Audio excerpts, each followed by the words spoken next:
Democratic Congresswoman Karen Bass of California, a member of the Foreign Affairs Committee, the Judiciary Committee, and she just attended the weekly Democratic caucus meeting. I want to get back to what those panelists said because they have a lot of questions for those of you who are in leadership positions on the Hill. But let me talk to you first about Mike Flynn's resignation as National Security Advisor. A source tells Democratic Congressman Adam Schiff, who, as you know, is the ranking member of the Intelligence Committee in the House, told House Democrats today in their caucus meeting about the details about Flynn's conversations with the Russians are only the beginning, that more information will be coming out in the next few days. Can you confirm he said that? And if so, do you have any intel you can give us on what kind of information we could be looking at here?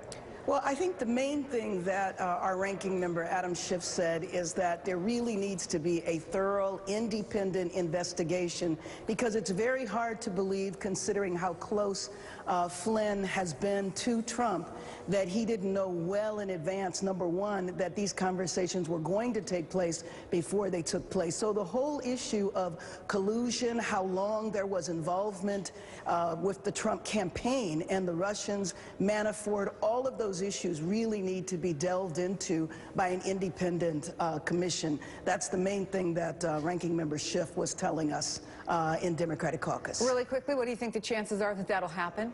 Well, you know what? As this drumbeat continues, I think that my Republican colleagues, who I'm very clear don't want to have it happen, might be put in a position where they don't have any choice. I mean, this is extremely egregious. We are not even 30 days into this administration, and to have such a scandal erupt, it's very difficult to imagine, given the relationship that Trump has with Russia, that they weren't very well aware of what Flynn was going to do before he did it. Very hard to believe that. You heard from some of the members of that panel in Atlanta. I also did a similar panel out in Los Angeles. I did one in New York. And it was interesting, the similarities about what people are feeling. And I think one of the main takeaways is they just feel that everything is happening so fast. They don't know where to focus their energies. And that's what worries them most about Democrats on the Hill. One said, "I'm afraid that my friends up on the Hill are impotent," was the word he used, because they're not in the majority and things are coming at them so fast and furious. What do you do as the minority, and what guidance do you have for activists out there in states all around the country?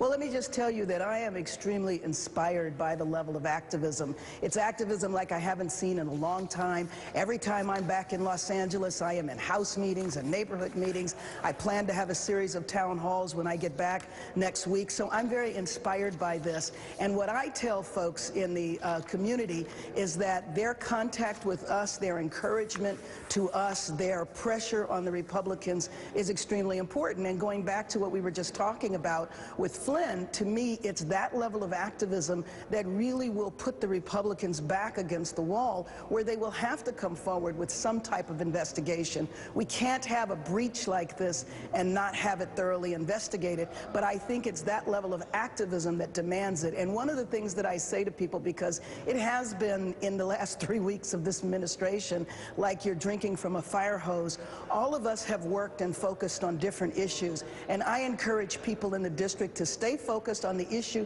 that you've been working on, and that we all come together on one large tent. And you certainly saw that the day that the Women's March happened. It wasn't just women marching. They weren't just walking about one issue. There were a variety of issues that, you know, Trump campaigned on, and he's delivering on the very negative, divisive message that he campaigned on. He's delivering on it, and that's what I believe can bring us all together, frankly. Democratic Congresswoman Karen Bass of California, always good to see you. Thank you. Thank you. And we'll be right back.